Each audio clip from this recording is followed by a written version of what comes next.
So not only is today the first day of spring, today is also National Agriculture Day.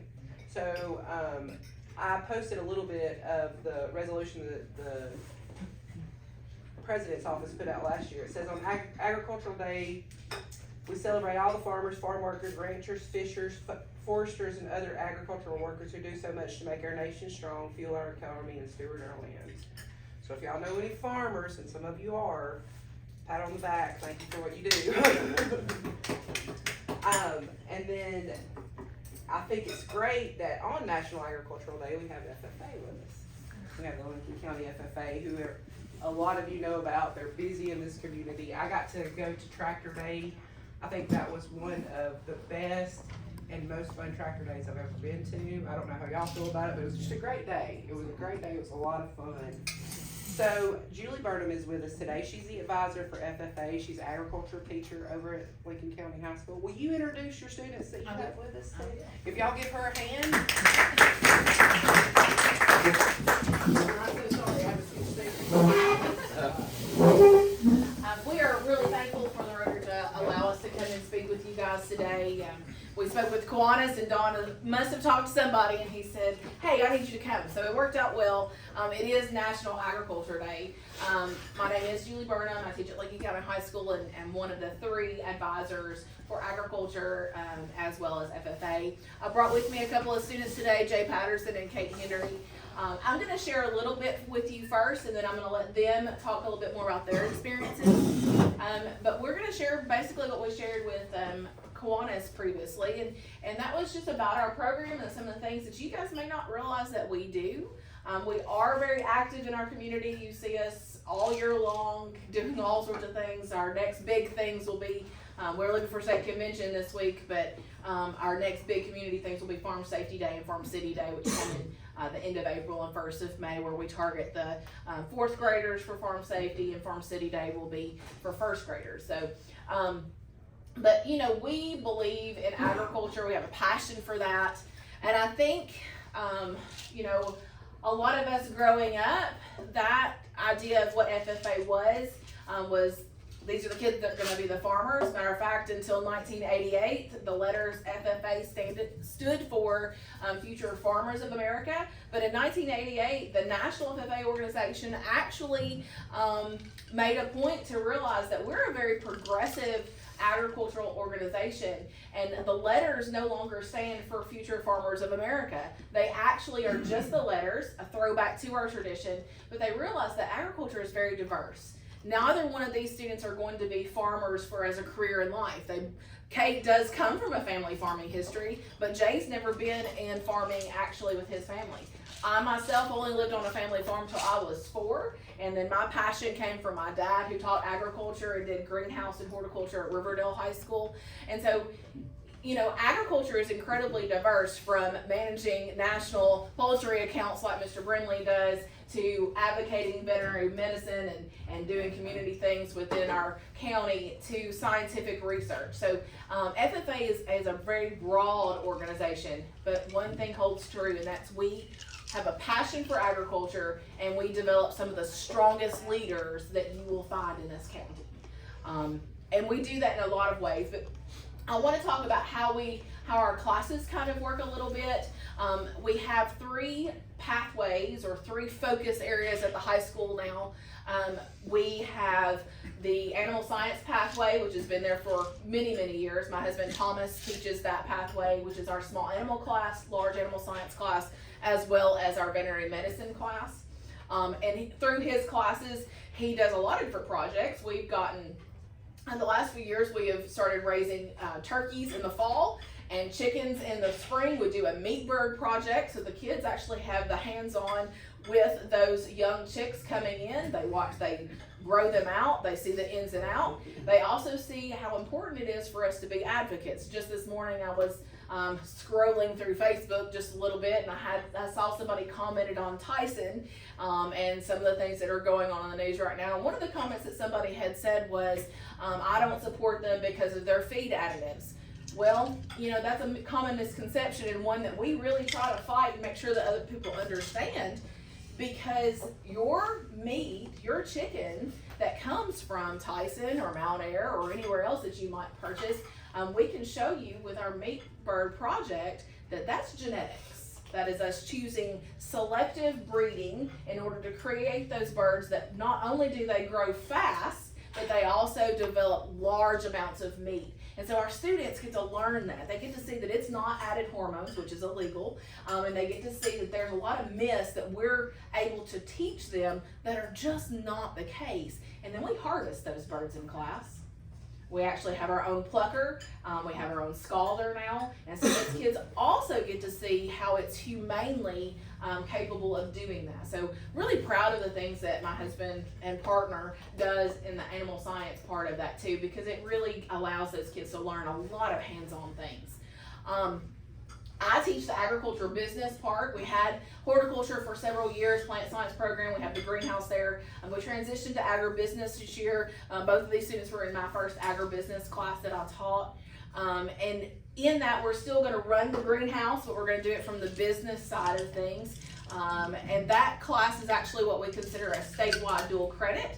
Matter of fact, Kate is my first student to get that statewide dual credit as a sophomore. So we're pretty proud of her for that. It was a hard test. I have no hand in making that test. So I will say it was very difficult. If you can think back, if you were in college to your economics class, that was the equivalent of what this class was, only through the viewpoint of agribusiness and how agricultural companies and organizations would run a business. And then I teach a leadership class, as well as I'll be teaching a business and finance, agricultural business and finance class with that. Like I said, we're going to run the greenhouse through that program, as well as we're going to be, we market the eggs that we do have laying hens on campus now too, that Thomas handles with his classes, and we market those eggs as well, and handle the selling and marketing of his meat birds that he does. Our third program is our agriculture mechanics program. That's Mr. Cole Jean that got hired this year to handle that class. Those classes, we have 3 levels of that: principles agriculture mechanics, farm power and equipment, and agriculture bioengineering systems.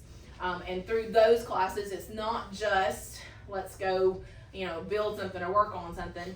I like to say that agriculture mechanics is incredibly important because they get a whole variety of skills. They're not just learning to weld, they're not just learning construction, they're not just learning electricity or plumbing. They are learning all of those things at the basic level.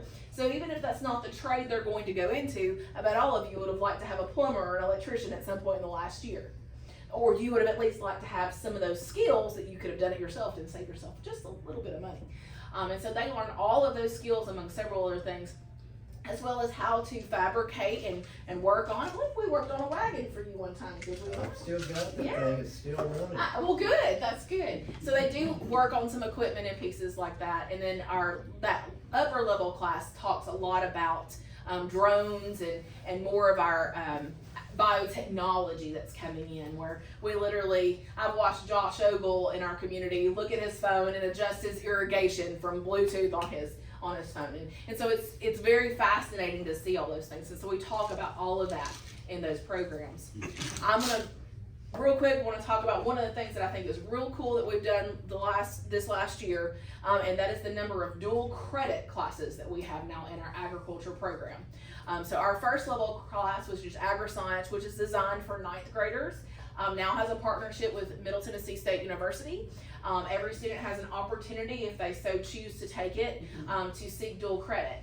And so they can had 10 that sought dual credit in the fall, and all 10 received a 1-hour credit through MTSU, which also makes them rigorous, which means that those students who are seeking rank, who are worried about their GPA, they actually get more leverage on their weighted GPA than they would in a regular honors class.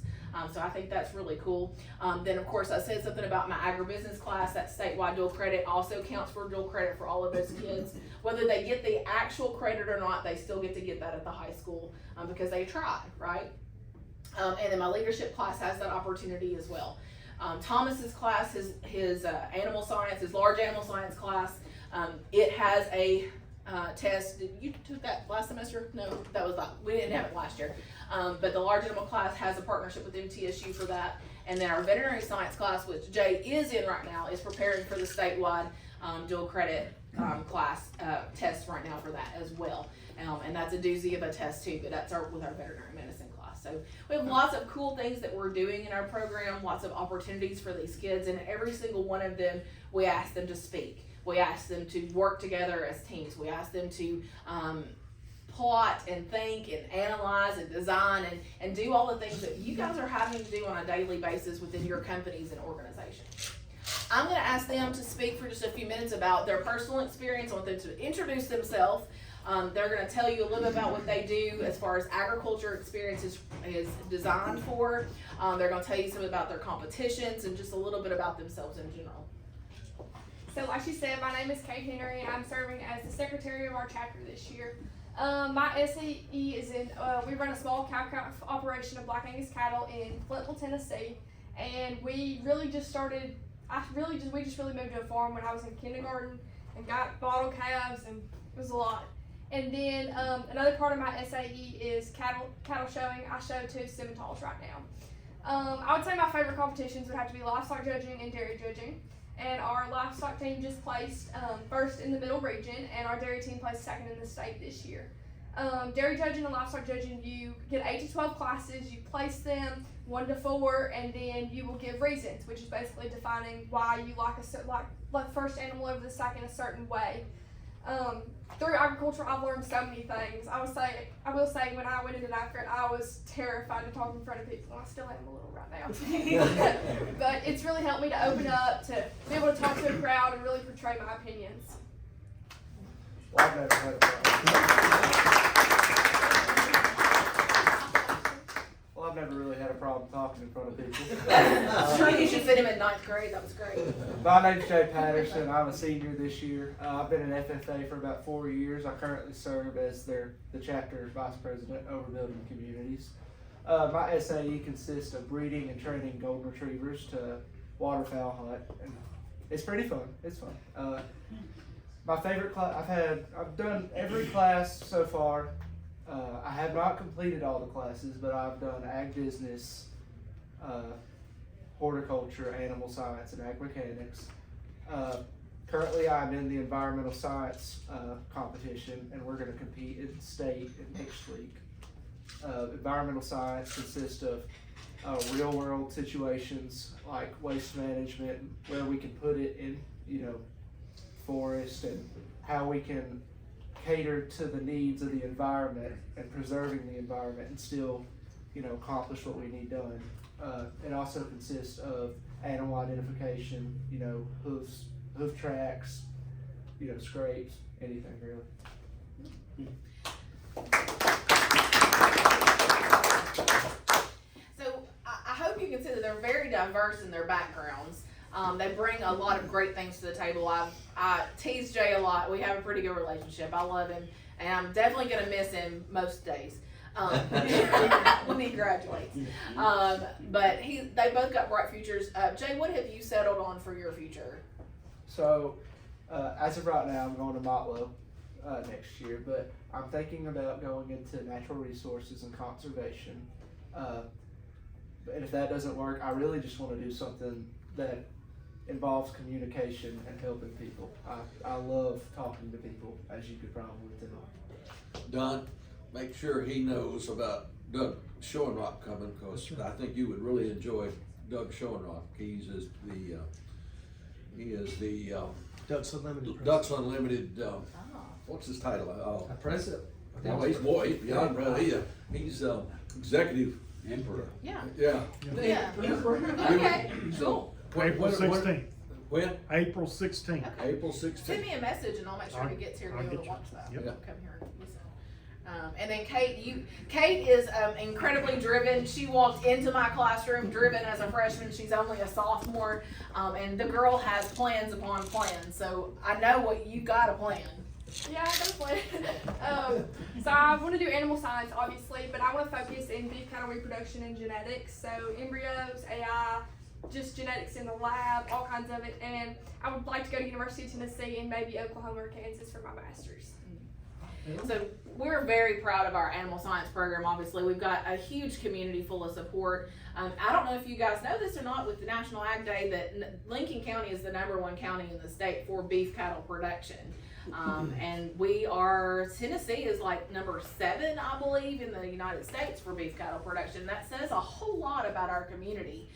You don't see thousands of acres with cattle roaming on it, but you do see a whole lot of small farms that have cattle, like Kate, as well as my own farm. And that's important. We also have a large row crop production here in Lincoln County, but we still have these niches. We still have people who need to train the dogs and do that for the hunting. We still have people, we have a lot of houses and things being built. We have another student that works with us, and Jay as well has worked with us, Hancock Soil Consulting, doing percolation tests. So that's another part of the things that he's learned to do while he's been a part of our program. And Jalen Hancock actually helps train our soil judging team in the fall. So we have 26 different competitions. It's not about competing necessarily, but we do have a lot of opportunity for kids to find their niche, to find their passion, just like all of you had to find that. And some of you may still be like I am, and some days I'm like, what's my next passion? Because I'm gonna need a change. But I think it's important that they experience lots of different things. And that's one of the things that I tell my students the first day they walk into agri-science is, you've been given a key. You've been given a key, and you're sitting in this chair, and it's only your key can open up multitudes of doors of opportunity. And we hope that we show you all of the different doors that FFA offers you, because it's a lot. It's a lot more than any of the other programs. And I'm not dissing any of the programs at school by any means, but we have 13 different classes that they can take, and Jay's taken more classes than any of our students and he's learned a variety of things. So he has a lot of direction to go where he's comfortable with. So we're very, very excited about being here. We're excited about the opportunities for the future. The last thing I would just like to share is that we're always looking to grow our program.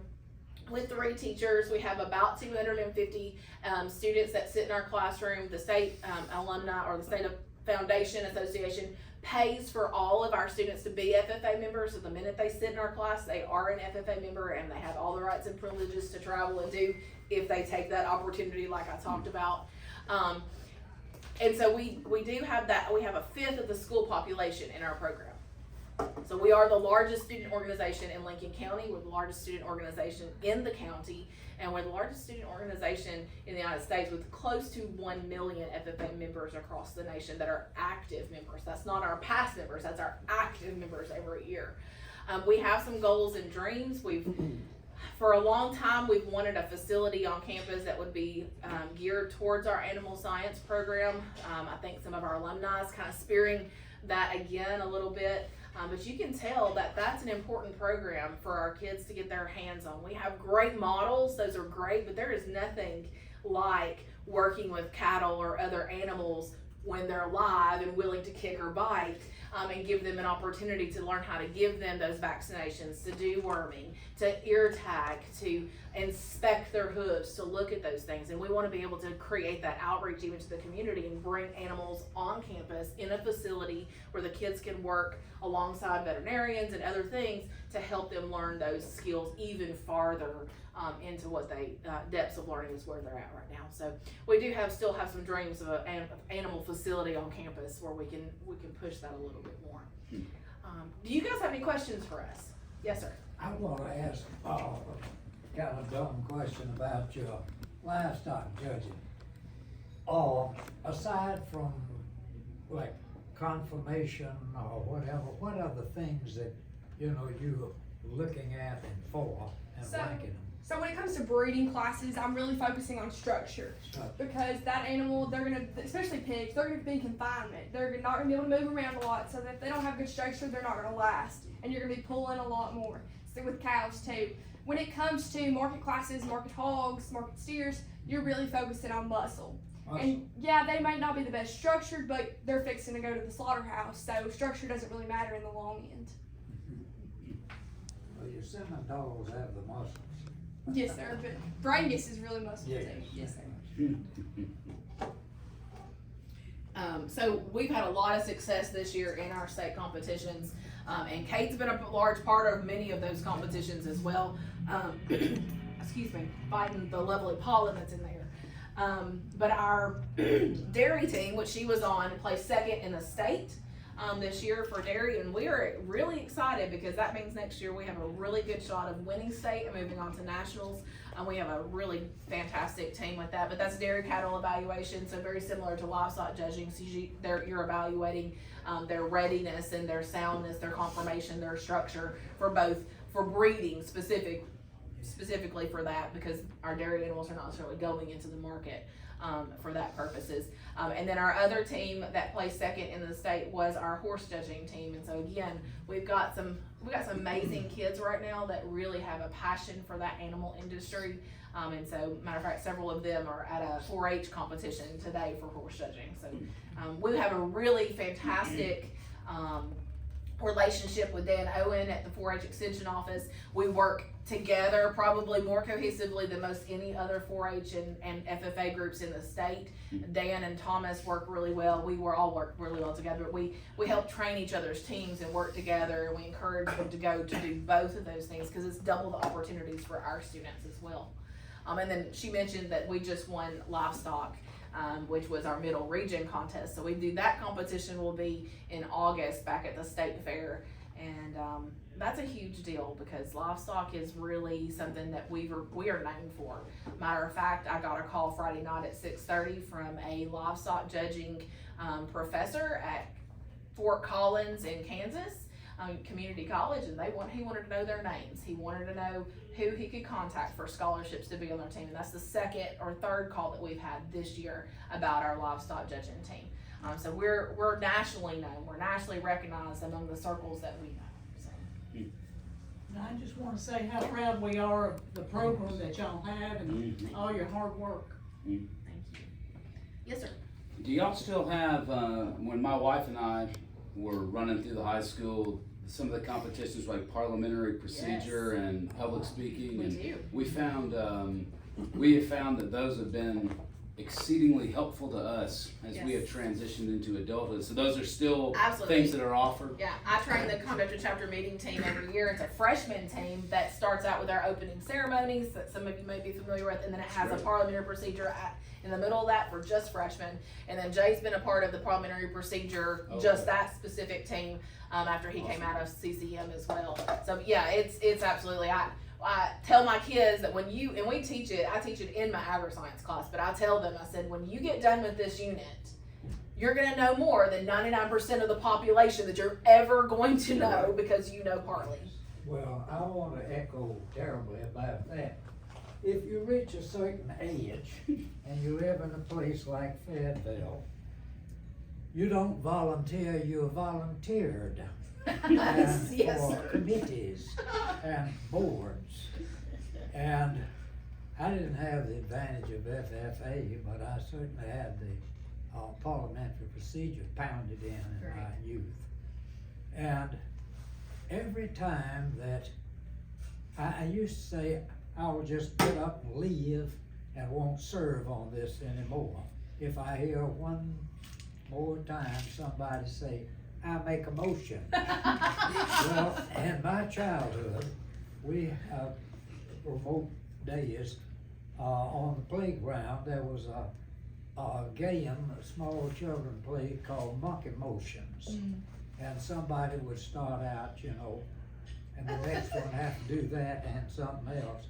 So every time I hear, I make a motion, I want to get off the damn committee. But I think about, you want to make a motion? So I'm glad that there are those in the world who are still learning how to. Absolutely. I may have to use that in my next lesson on parliamentary procedure, that if you say I make a motion, I'm gonna make you make monkey noises. That'll be fantastic. They won't do it again. Maybe that'll help. Yes, sir. Is there any more questions or anything else we can answer for you? We appreciate y'all. Thank you guys so much for watching.